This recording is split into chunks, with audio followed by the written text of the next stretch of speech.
Olá, pessoal da primeira série do Integral Colégio Curso. Vamos aí para mais uma aula de História, tá certo? Dando continuidade ao conteúdo, né, que estudamos na outra semana, na outra aula, tá certo?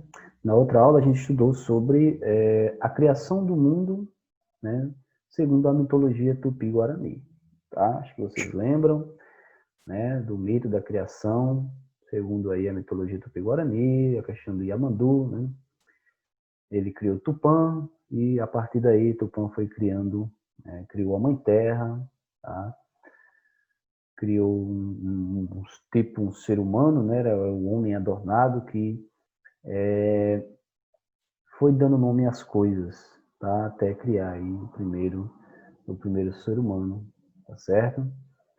E hoje, né, vamos aí falar sobre os deuses da mitologia indígena, vamos aí pontuar alguns deuses, certo?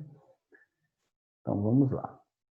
O primeiro deles aí é Tupã, tá? Lembrando, vocês não esqueçam, que essa mitologia ela pode variar, né, de acordo aí com o grupo indígena, tá? Enfim, a maioria dos grupos indígenas partilham aí dessa mitologia, mas, por exemplo, um deus em um grupo indígena pode ter outro nome, tá? Porém, na maioria dos casos são aí as mesmas características, tá bom? Então aí temos o Tupã, né, o chamado de o espírito do trovão, tá? Tupã é o grande criador dos céus, da terra e dos mares, assim como do mundo animal e vegetal, além de ensinar aos homens a agricultura, o artesanato e a caça. Concedeu aos pajés o conhecimento das plantas medicinais e dos rituais mágicos de cura. Tupã aí, pessoal, é colocado aí como é como se fosse ele o deus do trovão, né? Aí parece, eu já falei isso para vocês, com Zeus e até com Thor, né, da mitologia nórdica, tá certo? Então, o Tupã aí é como se estivesse aí, né, no topo aí, né, dessa hierarquia, se é que podemos dizer assim, dos deuses da mitologia indígena, tá? Então, Tupã aí tem muitas características. Na outra aula, a gente discutiu, né, que Tupã seria o filho de Yamandu, né? Foi criado por Yamandu, né, que era aí o deus supremo, tá certo? De todos os deuses da mitologia indígena. Enfim, em algumas histórias eles podem até se confundir, né? Tupã pode ser Yamandu, Yamandu pode ser Tupã e tudo mais. Tupã pode ser até, né, o homem adornado, né, o Avadi Quaquá, que foi criado por Tupã para dar nome às coisas. Então, assim, as histórias dessa mitologia elas podem, né, variar, elas podem ter outras características também, tá bom? Enfim. Guaraci, né, que é marido de Jaci, ele vai auxiliar Tupã a criar a terra, tá certo? Então ele aí, né, Guaraci na realidade vai ser filho de Tupã, tá certo? E vai ser também marido de Jaci, que vai ser criado, né, vai ser criada na realidade por Tupã. Tá certo? Então aí o Guaraci ele vai ajudar o Tupã a criar a terra, tá certo? Ele vai ser o deus do sol e do fogo. Ele é o dia, assim como Jaci é a noite. Eles se encontram na aurora e no pôr do sol. Nestes dois horários, as índias fazem uma oração acho que eu repeti aí, fazem uma oração nesses dois horários para que Guaraci cuide dos seus maridos que estão caçando. Então, o Guaraci também pode ser considerado um deus protetor dos caçadores, além de ser deus do sol, tá certo? E ele vai ajudar, né? E tem até a lenda, né, de Guaraci e Jaci, né? Guaraci, ele adormece e quando ele adormece tudo fica muito escuro. Aí Tupã vai e cria Jaci, tá? Para iluminar essa noite. Por isso que Jaci é a lua, tá? E quando Guaraci acorda, né? Aí tudo fica claro, por isso que ele é o sol. E nesse mesmo momento, Jaci vai se esconder. Né? Esse também podemos citar que é a lenda aí, o mito do surgimento do amor, segundo a mitologia indígena. Tá? E por isso que depois vai nascer um outro, acho que é um outro deus, que vai se chamar aí o mensageiro dos deuses, que Guaraci, no caso, envia cartas para Jaci por meio desse deus, tá? E é dessa lenda, né, desse mito que vai surgir aí o amor, né, segundo a mitologia indígena. Isso é muito interessante, tá, pessoal? Aí Jaci, né? Jaci é a deusa filha de Tupã, ela é a grande representante da noite e guardiã do luar. Ela é responsável pela reprodução. Os povos indígenas contam que ela planta a saudade no coração dos caçadores para que eles voltem para suas esposas e cuidem da sua família. Ou seja, ela é filha de Tupã, irmã de Guaraci e mulher de Guaraci também, tá? Lembrando, isso vai variar de acordo com os grupos indígenas e também porque essas histórias, né, elas eram passadas de forma oral, tá certo? Não se tem nada registrado, ela foi passada de forma oralmente, tá bom? E Jaci, no caso, seria aí a própria lua, tá certo? Ela vai plantar a saudade nos caçadores para que esses caçadores eles retornem para suas esposas, tá bom? Então, ela planta a saudade nos caçadores e o próprio Guaraci ele protege esses caçadores. Então, isso é muito, muito, muito interessante mesmo, tá certo? Tem Seuci, né? Seuci, eu acho que é isso, é protetora das lavouras e das moradias indígenas.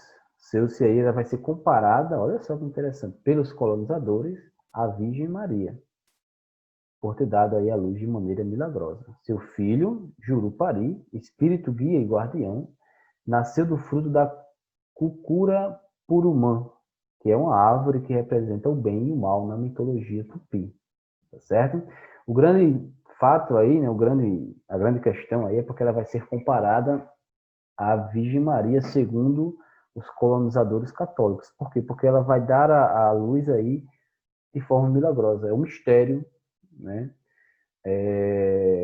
O filho, né, que vai nascer, que vai ser Jurupari, ninguém sabe como ela engravidou, tá? Então aí é um mistério e aí os colonizadores vão compará-la, né, vão assemelhá-la à Virgem Maria, certo?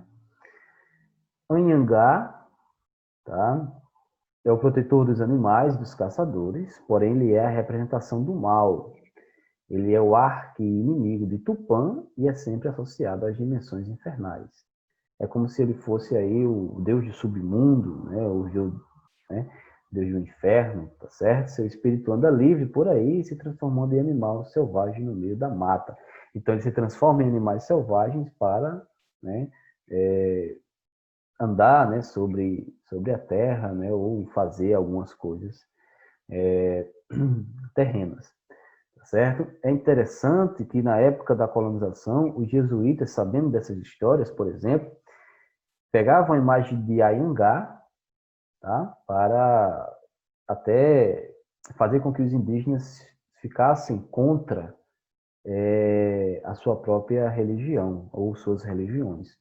Tá? Então eles colocavam o Anhangá como uma pessoa, um deus, na realidade, mal, demoníaco, tá certo? Então eles pegaram essa representação de Anhangá, tá? Para fazer aí, ou para influenciar os indígenas a cultuarem aí a religião católica, tá certo? Sumé, né? Sumé é responsável por manter as leis. É como se ele fosse aí o deus da justiça, tá? E as regras. Sumer também trouxe conhecimento, como o cozimento da mandioca e suas aplicações. Em virtude da desobediência dos indígenas, Sumé um dia partiu, saiu caminhando sobre o Oceano Atlântico, prometendo voltar para disciplinar os índios. Então aí Sumé é como se ele fosse, né, o deus da justiça, o deus das leis, das regras, tá? Não se tem aí muita coisa, né, que se ele punia esses indígenas. Eu não encontrei algo sobre isso, mas acredito que ele pode, né? E inclusive, né, a própria mitologia diz que ele vai voltar novamente. Então, acredito que ele disciplinou esses indígenas de alguma forma, tá certo? E aí a gente pode pensar, que regras seriam essas, né? Aí não se sabe, pode ser a questão da natureza, né? Como a mitologia indígena está muito ligada à natureza, pode adentrar aí essas questões, né? Os índios poderiam, por exemplo, estar destruindo a natureza, o Sumério poderia voltar, né? Além de outras coisas, tá? Guerras, conflitos e tudo mais, e o Sumério poderia aí puni-los, tá certo? Ou até as regras da própria aldeia, né? Então, tem muitas coisas, né? Em algumas tribos, grupos indígenas, mulheres não poderiam guerrear, em outros poderiam, se eles, né? Se eles não cumprissem essas regras, o Sumé aí poderia, no caso, discipliná-los, né? Voltando aí da viagem que ele fez ao Oceano Atlântico, certo? Racuanduba, né? Trata-se de uma divindade dos índios araras. Isso aqui, esses outros indígenas que eu falei, no caso, eles são da mitologia tupi-guarani. Esses aqui já são, né, de outros, né, de outros grupos indígenas que não faz parte, tá, dos tupis-guaranis, tá certo? Podemos, acho que seriam aí grupos indígenas mais isolados, tá? Mas enfim, tem também a sua mitologia, tá? A Coanduba trata-se de uma divindade dos índios araras, da bacia do Xingu, no Pará. Rigoroso, a Coanduba tocava sua flauta para trazer ordem ao mundo. Um dia, por causa da desobediência dos seres humanos, eles foram lançados na água. Os poucos sobreviventes tiveram que aprender do zero como dar continuidade à vida. Então, ele punia também, né, os indígenas que não seguiam aí essas leis, essas regras, os indígenas que eram desobedientes, tá?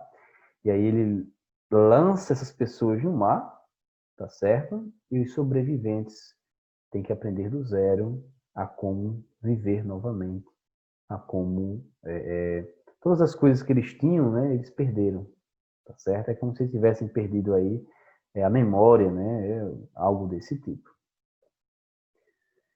E Orixíamori, né? O Orixíamori tem canto, né? Ele tem um canto que enfeitiça as mulheres, tá? E isso despertava aí muita inveja em muitos homens, tá? O que é que faz? Os homens vão acabar perseguindo esse Deus, né? E vão tentar matá-lo a qualquer custo. Porém, tá? Ele vai fugir, vai se transformar no um pássaro, tá? E por isso tem essa representação dele. Por isso tem essa representação dele, né? E ele vai ser muito cultuado aí na cultura Yanomami, também localizado aí na Amazônia, né? Uma cultura amazônica, tá certo? Então, esse é o Yorixíamori, é um nome difícil de falar, tá certo? Enfim. Pessoal, esses são alguns deuses, né, da mitologia indígena, tá? Desses deuses tem muitas histórias, tem muitas lendas, né? Tem muitos mitos, assim como de Guaraci e Jaci, né? O mito aí da criação, ou do surgimento do amor, mas, claro, vai ter muitos outros mitos aí, né? O surgimento do fogo, segundo a mitologia indígena, tem também a questão da mandioca, né, de Mani, tá? Tem muitos mitos, muitas lendas que fazem referência à mitologia indígena, tá bom? Eu espero que vocês tenham gostado, espero que vocês tenham entendido também, tá certo? Qualquer dúvida é só deixar no chat ou, né, guardar aí para a próxima aula, tá certo? Então, até a próxima aula, até mais. Tchau, tchau.